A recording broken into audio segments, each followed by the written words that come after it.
In this video, I'll be testing this REI Base Camp 6 for its ease of setup, base area, pad sizing, vestibule usage, and much, much more. Before I take you through the actual testing itself, here's a couple of unboxing shots and what the packaging looks like if you're interested. So I bought this Base Camp tent in a 6-person version. You can only get it from REI, so that's where I got mine from. After unboxing this REI Base Camp, here's everything that I found in the box. First up, I got this black carry bag, and when it's brand new from REI, you'll get this tiny product tag right here. And after taking everything else out, like so, I also got this rainfly, this tent body, 5 poles in a separate carry bag, plus 12 stakes and 4 guy lines in another smaller carry bag. Here's what the poles, stakes, and guy lines look like after unboxing them too. And also, I found this pole repair splint on one of my poles, which is really nice to have just in case. Here's a quick time lapse of me setting up the entire tent on my own. This entire setup, including staking and guying out the tent, took me about 17.5 minutes. But just bear in mind that I've already set this up at least half a dozen times, so I've gotten enough practice in. If you need more info on the setup, I put together this completely separate video, which you can find on my channel. This video includes a step-by-step guide on setting up this Base Camp 6, as well as tons of my own personal tips on how I set this up on my own when I'm only about 5'3". But for now, here's a few things that I liked about this tent setup. First, I love that the ends of all the poles are color-coded in the same color as the pole sleeve that they're supposed to be inserted into. So we've got 2 blue poles, 2 black poles, and 1 white pole. On top of that, to secure these poles, you gotta push the tips of the poles into these grommets, and the webbing that the grommets are in are also color-coded. There's blue webbing, black webbing, and white webbing. After you get the rainfly up above the tent, the buckles of the rainfly are also color-coded to the color of the webbing. And also, when you're getting the rainfly up, you don't have to fret about where the front or the back of the rainfly is. You can actually put it on either way and it'll still work because REI attached extra rainfly buckles to make it more user-friendly. But there are 2 small things that I didn't quite like. The first is that the pole sleeves are quite long and the poles can get snagged on the sleeves quite a bit. During the setup, I found these blue pole sleeves especially annoying. The first pole was fine and only snagged once, but my second pole snagged a whopping 4 times. And second, REI didn't give me enough stakes and guy lines. There are 6 guy out points, 3 at one side here and 3 at the other side here. But I got only 4 guy lines, and also I needed 8 stakes to stake down the tent body and another 4 to stake down the 2 vestibules, and I used up all 12 of my stakes, so I didn't have any stakes left for the guy lines. But now let's move on to the ease of takedown and pack away. Again, I found the pole sleeve pretty annoying. This time it was the white pole sleeve. It snagged so many times and I had to walk back and forth to undo the many snags. Thankfully, all the other pole sleeves are not too snaggy during the takedown, and altogether, it took me about 15 minutes to get the entire Base Camp 6 down, fold it up, and finally get it back into the carry bag along with everything else. For the pack up, take note that I recommend packing everything up separately, like so. That's because this carry bag kind of sucks. It's not very big at all, and it's a side-loading carry bag. This means that the opening of the bag is at the side, which made packing everything in a little bit of a struggle, especially if you roll everything together and try to squeeze everything in all at once. I would very much prefer a top-loading carry bag, like my Eureka and even my Coleman tents. The opening is at the top, and it's therefore much bigger, making the pack up a little bit less of a struggle. The peak height inside this REI Base Camp 6 is about 73 inches, and of course I'm not very tall, so I can stand completely upright under the peak height, no problem at all. It's not the tallest peak height I've seen though, so I can easily reach the top of the tent by just raising my arm up. Also, this is a dome-shaped tent, so just take note that the peak height is only at the center. When I take 3 small steps away from the peak height, my head would touch the top of the tent right here. And the height where my head touches the sides of the tent is about 60 plus, maybe 61 inches. For the base area, I measured the length of this Base Camp 6 to be about 9 feet and 1 inch, and I measured the width to be also 9 feet and 1 inch. This gave me a square base and a total base area of about 82.5 square feet. This is right about the marketed dimensions of 110 by 110 inches, so thumbs up to the base camp for this. On top of the base area, I also wanted to look at how many sleeping pads can fit into this Base Camp 6. Here's me inflating some of my sleeping pads, and here's what having 6 pads looks like. While this guy here would get a little bit more space than the rest, and there's even a tiny bit of space here for storing gear by the side, the rest would have to sleep shoulder to shoulder like this. With 6 pads, needless to say, it's a bit of a tight fit, especially if you hate sleeping by the walls like I do. But here's one pretty cool thing I noticed about this Base Camp 6, which is the tent shape.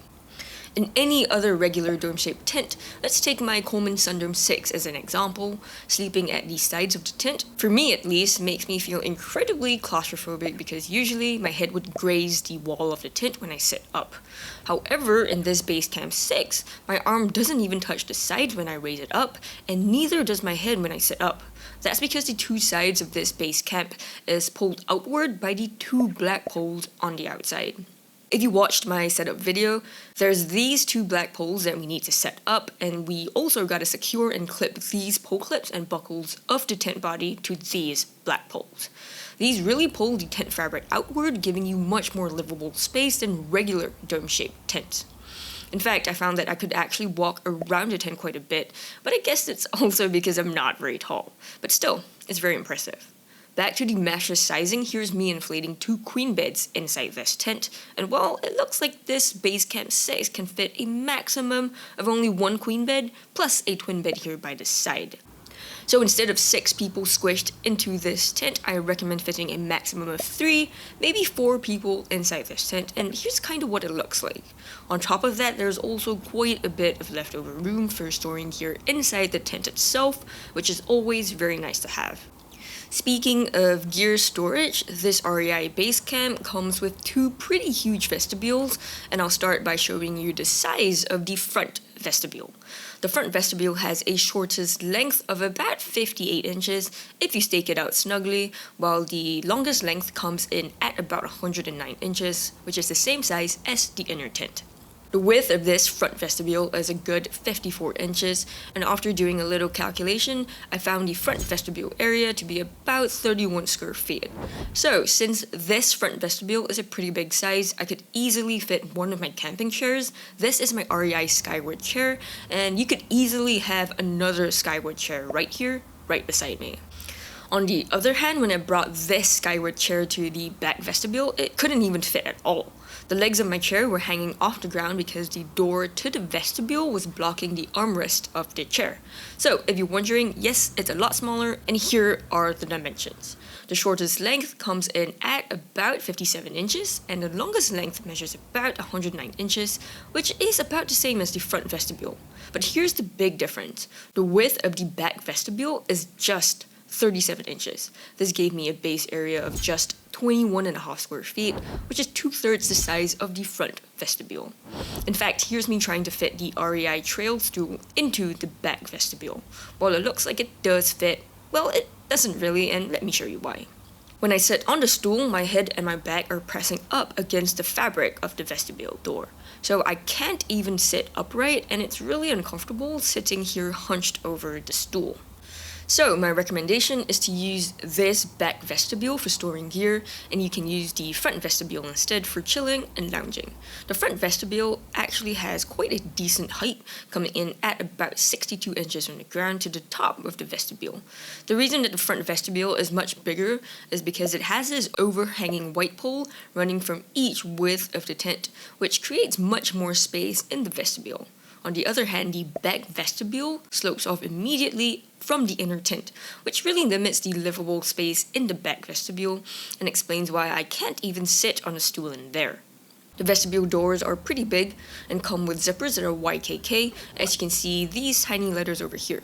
They are pretty high quality, and I found both vestibule doors to be completely snag-free, and here are some real-time clips of me working the vestibule doors. After unzipping, each vestibule comes with one toggle here by the side to hold the door fabric up to keep it open. You can do this while the vestibule is still staked down. On top of that, you can also remove these stakes completely and tie everything back if you don't need the vestibules. The front vestibule now becomes like a front porch instead, so very versatile and very cool. Unfortunately for the back vestibule though, there's no vestibule pole, so you won't get the same overhanging porch here. As for the inner tent, these of course also have doors, one at the front and another at the back, and both are exactly the same. I found that each of these doors measures about 74 inches in length by 59 inches in width, so I think they're very big. In fact, I could even just open each door only halfway and still have plenty of space to get in and out of the tent. I also really liked that I could unzip the door almost completely, leaving just this little bit of fabric attached to the tent at the top. When the door is open, I could stuff the door fabric into one of these pockets over the door, which is much more user-friendly than having toggles like these that came with the vestibule doors. Each door also measures about 62.5 inches from the ground to the top of the door, which is about my height, but I still have to bow my head a little bit to get in and out of the tent. These doors come with 2 YKK zippers each, and I found unzipping the doors to be completely snag-free, and I'll show you some real-time clips of me doing so as well.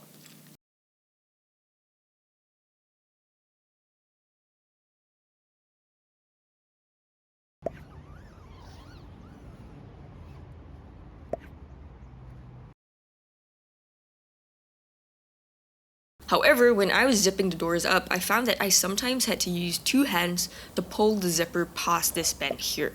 I think it would be great to have extra stake loops at the bottom of the tent under the door so that the zipper will be truly one-handed. And as you might have noticed, on the 2 doors of this Base Camp 6, you'll also find 2 windows, so 1 window on each door. Each window measures about 5 feet in length by 2 feet in width, so they're honestly not very big, and the mesh of each window spans only about half the size of each door. I found the window zippers to be snag-free. Again, here are some real-time clips if you're interested. However, I noticed that the window zippers aren't branded. They don't have these same YKK stamps on the zippers like the doors and vestibules. In fact, there's no branding at all. But I don't think it's a super big issue for me because window zippers aren't really stressed that much. It's the door zippers that you need to worry about more. Each window also comes with 2 toggles for tying the window fabric up. And when the window is open, there's no CM bug net to stop any kinds of bugs from getting into your tent. This REI Base Camp 6 has a whopping 14 pockets all around the tent. Most of these pockets are pretty huge, and some of these pockets run all around the tent, except for where you have the doors and the vents here. I love that there's not only pockets near the ground that you can reach without standing up, but there are also more pockets up top, right here. And if you're wondering about loops where you can hang your lanterns and stuff, there's also a whole ton of them. There's 1 loop right at the top center of this base camp and another 4 loops around it. And that's not all. There's even more loops along the sides of the tent. Just these 2 walls have a total of 6 loops like so, and the other 2 walls of the tent are the same as well. Plus, the porch here has 3 more loops, like so, giving us a mind-blowing 20 loops to hang tons of stuff from. So, another huge thumbs up for the Base Camp 6. For my heavy rain test, I used this water hose on my Base Camp tent for 1 full hour. After the hour was up, I found that the entire tent was still dry, and there was not a single drop of water inside the tent. In fact, every part of the tent was still dry. I checked the inner tent body, the mesh, the seams, the flooring, and even the rainfly, and all these things were still 100% dry. And the main reason that this tent stayed completely dry is because of the length of the rainfly. This rainfly provides almost full coverage protection from the rain, and it protects the inner tent really well. In fact, notice that the water drips off the rainfly and onto the ground directly without touching the inner tent body too much. This is how a full rainfly works in the rain. I'm pretty sure I could have continued this test for hours and no water would get into the tent because of the full rainfly, which is very impressive. As for heavy rain ventilation, this Base Camp 6 has a total of 4 vents. 2 of them are these roof vents, and during my heavy rain test, because of the direction of the water coming from the water hose, which is almost like a horizontal rain, I had to shut the vent at the top of the tent, near the hose. I really did like that I can open and shut these vents from the inside of the tent, which is really neat. The Velcro on the rainfly along these vents isn't very hardy though, and is rather thin, so in strong winds you might want to add extra clamps along here. The other two vents are floor vents, which I could leave open because they're completely protected by the rainfly. On top of these four vents, there's even this small gap between the rainfly and the ground, which you will get a little bit of ventilation from. And if you're wondering how this REI Base Camp does in a light rain, to summarize, it was completely dry after hours of light rain. Plus, I found that I could leave all the vents of the base camp open in the light rain and no water got into my tent through these vents. I made this separate rain test video for more info if you're interested. As for hot day ventilation, if you take the rainfly off on sunny days, you'll get this small mesh roof, plus 4 relatively small windows around it. 2 of the windows are on the door, and the other 2 windows are actually from the floor vents that we talked about just a minute ago. Well, it's less of a window and more of a tiny mesh panel. To be honest, I don't usually camp anywhere very windy, but here's a little bit that I learned about this Base Camp 6. If you've ever had more budget-friendly dome tents like maybe the Coleman Sundome, this is what the pole structure looks like, just 2 poles crisscrossing from end to end. With only these 2 poles, it's not the sturdiest, and you can actually see the wind kind of blowing against the entire tent, and the entire tent is moving a little. However, this base camp has 2 additional poles to be set up. All 4 poles intersect with each other, and there are even these pole clips and buckles to hold the fabric against the poles. And now, even though the wind is still blowing, the tent is much more secure and doesn't move at all now. I even tried to shake the tent myself and found that it felt really secure with all these 4 poles in place. And that's why the Base Camp 6 does pretty well in the wind, at least better than your average budget-friendly dome tent. For quality, I looked at quite a few things, starting with the materials used. The flooring of the REI Base Camp is made of 150 denier polyester Oxford, while the rest of the tent is stated to be made of just polyester. But from the looks of it, it's not the thickest, and for the tent body and rainfly, I think it looks like it's around 75D. All the 5 poles of the base camp are made of aluminum, but I think it's just regular aluminum and not high quality DAC. I also looked at the quality of the seams as well as the seam taping. The seams are mostly good quality, double stitched and consistent, and I found only a couple of loose threads near the door. It's not a big issue to me though, because it's not like they cut into the zipper track and snagged the door. As for seam taping on the outside of the tent, I checked through rainfly and all the seams are taped.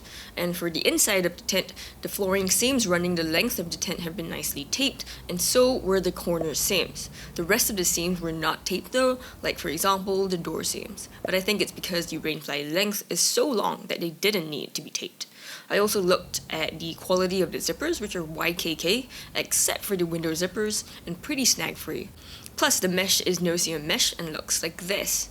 The 6 guy-out points around the base camp are black with these silver reflective strips, plus each guideline also comes with a reflective strip near the tensioner, plus each of the vestibule stake downs even come with reflective strips, so it's really nice to be able to see the reflective points in the dark. For portability, I measured the packed size of my Base Camp 6 to be about 28 by 13 by 9.5 inches. Here's what it looks like beside my Coleman 2-person Sundome tent, and also one of my 32-ounce Nalgene bottles. And it also comes with a shoulder strap, which I could use for easy carry. And this Base Camp 6 weighs about 20.5 pounds for everything. For pros, I think the best thing about this Base Camp 6 is the weather protection. It has a full coverage rainfly, which fits very nicely over the inner tent, and I checked. The rainfly doesn't touch the inner tent walls at all, so I never had any condensation issues with this tent. This base camp survived my heavy rain test incredibly well, and the 4 poles crisscrossing over each other makes for much better wind protection than just your standard dome tent. I also found the setup of this Base Camp 6 to be not too difficult for such a big, feature-rich tent, and it was surprisingly very user-friendly with plenty of color coding. As long as you get the colors matched, you know that you're setting it up right. I really loved the 2 doors on this Base Camp 6 as well. In fact, they're easily 4 times my size, and I was able to take entire inflated sleeping pads in and out of the tent super easily. And I also really appreciated the two vestibules. They're very big in size, one can fit quite a bit of gear and the other can easily fit 2 camping chairs. I really love this so I don't have to worry about the chair legs puncturing the flooring. And when I was measuring the dimensions of both these vestibules, they were actually larger than the marketed REI dimensions, which is super rare when it comes to tents because you usually get them smaller, not bigger, so a huge thumbs up here for REI again. I also really liked that the peak height is a little over 6 feet and I could stand up on pretty thick air mattresses as well. On top of that, the sidewalls were pulled outwards by these 2 black poles, making it feel much roomier. I'm serious, if you own a budget-friendly dome tent like the Coleman Sundome and then you upgrade to this base camp, you can actually really feel how much roomier it is. And there's a mind-boggling number of storage options. Remember, this is a 6-person tent, but I got a whopping 14 pockets all around the tent and 20 loops to hang tons of stuff.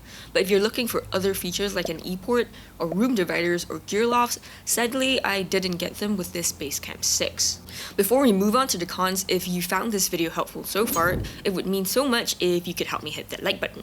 And also, if you happen to buy a tent because of one of my reviews, could I just request that you use my affiliate links in the description below? It would really help the channel out so I can continue to produce these kinds of reviews for you. Thank you, and I really appreciate it. As for cons, I think the biggest and most glaring one is that the carry bag kind of sucks. The material and the quality is fine, but the design sucks. It's side-loading, not top-loading, and it's not even zippered. It comes with this drawstring instead. I just prefer a top-loading zippered bag. It's also not very big, so sometimes it can be quite a struggle to get everything back in, so you might want to change this out to another more user-friendly stuff sack or duffel bag. Another smaller con is that REI didn't provide enough stakes or guy lines, and while the stakes provided are heavier duty than the likes of Coleman stakes, like so, these aren't the grippiest, so you might still want to change this out if you're expecting very strong winds as well. I also noticed that the inner tent base area of this Base Camp 6 is a little smaller than your average 6-person tent. This fits at most 1 queen bed and definitely not 2 like other 6-person tents. And this isn't exactly a con, but just take note that there isn't a lot of mesh on this Base Camp 6, so it's more of a 3+ season tent rather than a 3-season tent you use in summer. Especially with the rainfly on, it can get a little bit hot and stuffy during the summer since the 4 vents in the tent aren't very big. And if so, I recommend leaving the vestibules and doors open for plenty of cross ventilation. Or if there's lots of bugs, you can use the 2 windows instead of the 2 doors. And even with the rainfly off, there's not a whole lot of mesh, with just 4 not too big windows and a rather tiny skylight compared to other tents. But like I said, this isn't really a con because this base camp is meant for use during not so perfect weather and also in the off season with colder temperatures. If you're planning to camp in only perfect weather in summer and if you're on a budget, I wouldn't recommend splurging on this tent. But if you're expecting heavy rains, strong winds, or less than perfect weather, I think this base camp is a pretty good pick. The full rainfly is definitely an excellent quality that you won't find in many family camping tents these days.